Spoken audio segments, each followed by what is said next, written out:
Hello, hi everyone. Welcome back. Today we're digging into four relationship pillars known as the four horsemen, discovered by relationship expert Dr. John Gottman. Now, this behavior has been described as the foremost, the four key horsemen that predict the end of relationship accurately. So they are when you implement that right, in a relationship, there's a 90% accuracy that your relationship is going to end. Okay, so let's start with the text that I've got for today. So, like I said, these habits are called the four Gottman horsemen. They're horsemen, relationship killers, right? Have you ever felt completely shut out during an argument with a partner? This applies not just to relationship, like lovers relationship. This applies to any relationship in your life, right? It could be even parent, children, or workers or colleagues relationship. You can apply this, right, to any of them, any of those kind of relationships. And it will either to totally kill your relationship. It will not build it, it will kill it, right? Which is what you don't want. So the first one is criticism. So some people don't like to be criticized, right? Some people take even if you give constructive feedback or criticism, they see it as a negative, right? But it depends on how you put it. Where you put it might make the other person see it as a good thing or a bad thing. For example, when it comes to finances in a relationship, we know that finances is a big issue in relationship, right? People don't know how to manage their finances. Even if they do, it always causes problems. You see a man and a woman in a relationship, sometimes they fight over money. Most of the time they fight over money. So if you want to criticize your partner and you put it in such a way that they feel bad about it, it's not going to help you in any way. But on the other hand, you can put it in such a way that they see it as a positive, right? The key here is when you're talking, when you're making statement, talk about your feeling using I, right? Say I statements to express positive thinking. So let me give you a couple examples. So if you're in a relationship with someone and you say to that person, um, you're always late because you only care about yourself. You have zero respect for me. Right? That person sees it as a negative. It's the way you put it that counts. The same thing, you can say the same thing, express yourself differently by saying, I get stressed when we run late or arrive late at parties or events. Can we leave 15 minutes earlier? Can we leave 10 minutes earlier? That is a suggestion, right? It's saying you don't feel comfortable with it, but you give a solution, a positive solution. Let me try something else. Another example is for example, you have kids and your parents, and you say to your partner, you let your kids stay up late again because you're too weak to say no. You're a pushover. Stuff like that comes across as bad. So you're criticizing them for what they've done. But you can say the same thing. You can convey the same meaning by saying it differently.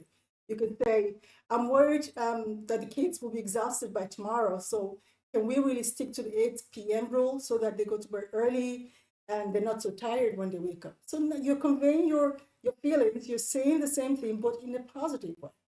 So criticizing your partner, it can be negative or it can be construed as negative or positive, depending on how you put it. So how do you talk to your partner? If you want, we all go through it, right? When you're in a relationship, everything is not all roses and all positivity all the time. Sometimes you want to convey your feelings or your thoughts by saying it, but how do you say it? That's the question. Remember, words are very powerful. Your tongue is very powerful. Life and death are life, right? Um, you can cause death or life or make someone live by the way you say things. And remember, when you say things, when you put it out there, it's very hard for you to take it back, no matter what. If you even apologize, They already heard it, and it's already building something in them that will make them feel bad. So try to avoid very bad criticism of your partner, no matter what kind of relationship it is, right? Now, moving on, the second one is contempt. Oh, that is a very popular one. Some people, they do not know how to speak.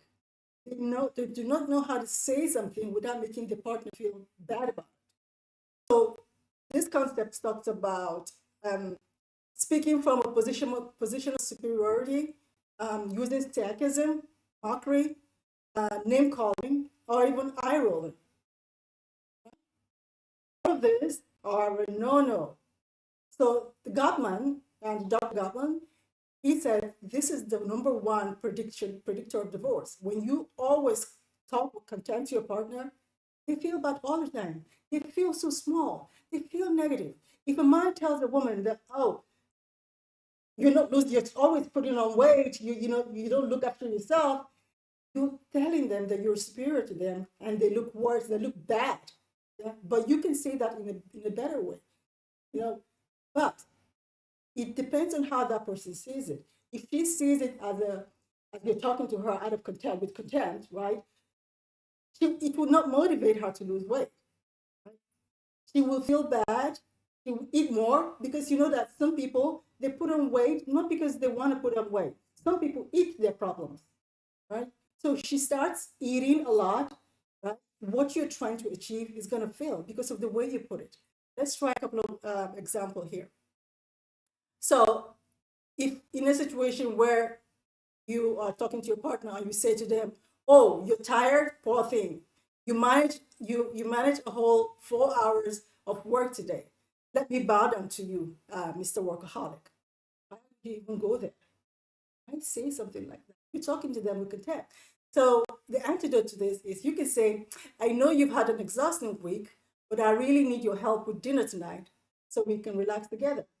So could you please help me in the kitchen?" Right? That's a good one.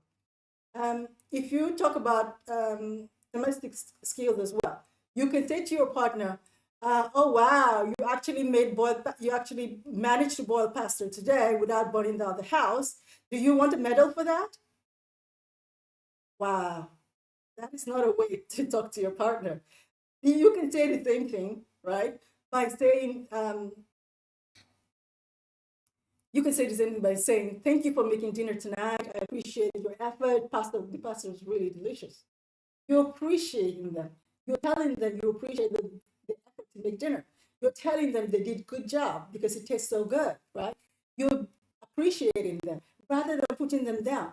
You're telling them you value what they've done for you, right? It depends on what you say. You, as a couple, if both partners are working, right? You come home after a hard day of work or maybe a hectic day. You just want to relax and do nothing. Just watch TV or just talk to your partner. You just want to relax and climb down from your um, the work mentality that you've had all day. Now, you don't expect your partner to come home and go and make your dinner. You're both tired. In a relationship, is give and take, right? You could have it such a way that today you're going to make dinner. Tomorrow I'll make dinner. You can take turns that way. That is good. Or you can say, "Hey, forget about dinner. Let's come home and just relax and get takeout." That means that is another way of dealing with things, right? You don't have to cook. It's not one person's job to always cook. It's not one person's job to always be in the kitchen and serve you. It's called partnership, which means you're both in it together, 50-50, right? You give everything and you expect everything, right? You take everything and you expect the other person to take everything. Right? So um, let's move on to the next one. The next one is defensiveness. We all consciously do this. Let me define that. What does that mean? It means that protecting yourself from by making excuses, complaining, right, or playing the innocent victim, by avoiding taking accountability. Now, in this aspect, you are trying to defend yourself, right? and make it the other person's fault. Even though you know in your heart that it was actually your fault, you want to back out of it and say, oh, yes, you made me do it. Or, oh, yes, if you hadn't done that, I wouldn't have done this. I'm responding to you. That is bad, okay? Now, the antidote to this is for you to take responsibility, accept responsibility, acknowledge that, your partner's perspective, and say, okay, I understand where you're coming from, um, and I'll do this to make sure this doesn't happen. You can say that, right? All you're trying to do here is acknowledge that, you have a different perspective. The way you saw it might not be the way your partner sees it. So you said to them, okay, I see where you're coming from. I understand. And but this is what I was trying to say. So this is, the way I saw it. You can explain that. It's not a crime for two people in an intimate relationship to have different views on the same subject. You can have 10 people in the same room and show them a slide of one sentence, right? You close it out and say, what did you see? What did you understand about what that statement meant? They will all give you 10 different perspectives, 10 different angles. That is life. That's human being. We're human beings, okay? It happens. But if the partner's perspective is different and you say, oh, that is not what I meant, I didn't mean that at all, and you start abusing them, saying negative things, that is not going to make things better. In fact, it will make things worse. Right? You want to avoid that by all means. So let me give you a couple of examples. So forgetting the task, for example, if you forget the task, right? So, well, I wouldn't have forgotten to call you if you hadn't given me, a massive, confusing shopping list this morning. So she gave you a shopping list, you're not making it her fault, right? For forgetting one of the things she asked you to, or a couple of things she asked you to buy. How is that going to help you? Why make it her fault? You can say the same thing by changing, switching it up a little bit and saying something like, you're right, I did forget to call you, I did forget to buy that items, and I understand why you're upset. Next time, I will set a reminder for myself to call you, or next time, I will actually go through the list a bit more carefully. So you're apologizing without even apologizing, without saying sorry, right? Actually saying sorry in a different way. It's important. Defending yourself and attacking the other person, it's a no-no. It's not going to work.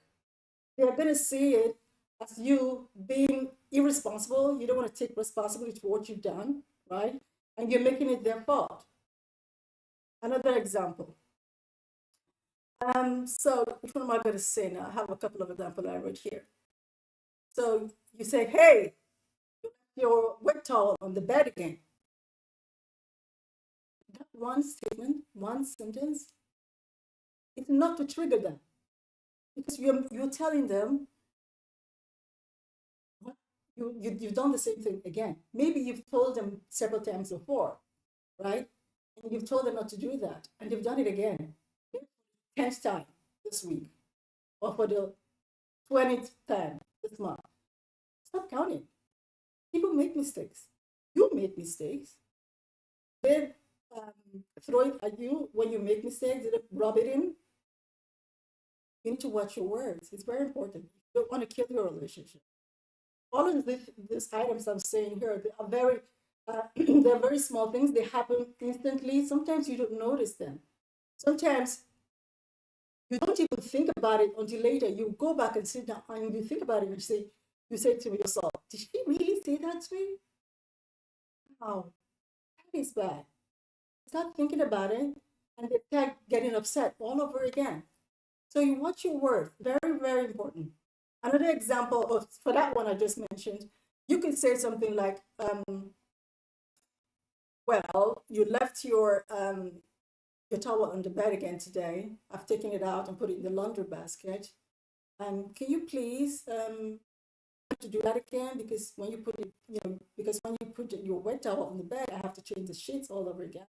But you know, something like that. Explain to them. Make it about you trying to help rather than you trying to condemn them for something they've done. Okay. Now another example. Um, your partner says to you, "You forgot to RSVP to my sister's wedding invitation, like you promised." Right? If she says that to you, right, don't don't say something like, um, "I've been working 60 hours a week. I have a million and one things to do on my mind. It's a miracle I even remember my own name." People say that. They actually say that. I mean, I'm giving these examples. You're thinking that, oh, come on, people can't say that. They do. They actually do. Even worse, they do. They say worse things. You can say the same thing in a different way. You can say, "Oh, you're right. I forgot to RSVP. I dropped the ball. I'm so sorry. You know, I've been so overwhelmed with work, but I'll RSVP now so she knows we're coming to the wedding." See, you're diffusing every anger, every annoyance, every upset by being nice and saying, "Okay, I'll take action to fix the problem that I've just caused." That is a good way to respond. Okay. The last one is stonewalling. Some people don't even know what stonewalling means, right? Um, what is this? What does this mean? It means totally withdrawing from a situation, shutting down, going silent, or physically leaving, physically walking out to avoid a conflict.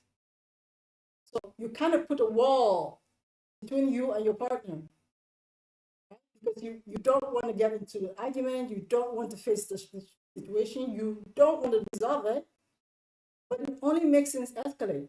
The more they try to reach you and you're stonewalling them, the more upset they get. Some people, if you do that, they will also withdraw, right? They would go back into their shell. They don't talk to you. You don't talk to them, and this results into something bigger, like malice. You know that some people will live in the same house and they don't speak to each other for a week, 2 weeks, 3 weeks. The one partner leaves the bedroom and sleeps in the guest room. Sometimes they sleep in the living room. They try to share all the things they used to share. They stop doing. They don't eat together. You know that some people, when they're having a row, right? The husband may not. They decide not to eat whatever the woman cooks. It's childishness to the super 100 and something degree. Why would you do that? She cooked something, maybe dinner, something really nice, and she comes over to you, say dinner is ready, can we eat? And you're like, "I'm not eating that." "I'm not eating that because you're upset." You're so childish. You're a baby, a man child. You want to do that. Back to this last stonewalling. So let's talk about the antidote. So the physical soothing is the antidote to this, right? Explicitly ask for time out. You want to take a short break and to calm your nerves, and then come back to discuss the issue. If something happens and you don't want to face it, or you're afraid to face it, or you're confused about something and you don't want to discuss it, then you can just ask your partner, can we take a few minutes, and give me a few minutes, think about this and digest it, say it, and then we'll come back and talk about it. There's nothing wrong with that. You can do that. Yeah. If you have an understanding partner, right, they'll say yes, of course. Um, if you have someone that doesn't understand you perfectly, they will say, "Oh, you're trying to avoid the issue." Right? They will attack you for even doing that. So it depends on how you put it. Let me give you a couple of examples. Um, if, for example, you have a physical fight, mid-argument, a partner silently grabs the key and walks out, your partner, right, and drives away without saying a single word or indicating when they're returning, right? That is a bad action. Stonewalling doesn't actually mean physically shut up. I don't want to discuss this right now. I'm totally not in the mood for this. It also can be conveyed by your actions. In this example, the antidote to this is you can say to your partner, "I need to clear my head for a bit before saying something. Can we just take a break? I'll be back in an hour." So you go away, you think about things. When you come back, you actually sit down with your partner and discuss what the problem is. Instead of shutting them out, right? You talk about it. Listen, when you're in a relationship, both of you against the world, against the world, it's you and that person against the world. You try to fix your problems internally. You find ways and means and tools to communicate better. Avoiding the issue is not going to solve that problem. Running away from the issue is definitely not going to solve the problem. Giving your partner the silent treatment is totally out of the question. Shouldn't even come into your mind because this person is someone you have feelings for. You probably live together, share the same bed, eat together. This person should be your confidant, your go-to person, your right-hand person, someone you can tell absolutely anything without feeling inferior or feeling afraid or nervous. You can tell them your deepest, darkest secret, right? So why would you be shutting them out by being silent? We need to think more about how we interact with our partners. I'm trying to tell you all of these items because I get emails from people and they say, oh, look, my partner did this and did that. And it makes me come up with ideas on how to fix it. But I'm not going to tell you how to fix your situation. I'm going to give you the basics. So it's up to you to decide how you do it, right? You can look at what I've said and say, oh, no, I'm not going to do this because they make me seem weak. No, they do not. They're called communication keys. They're called tools for making your relationship better.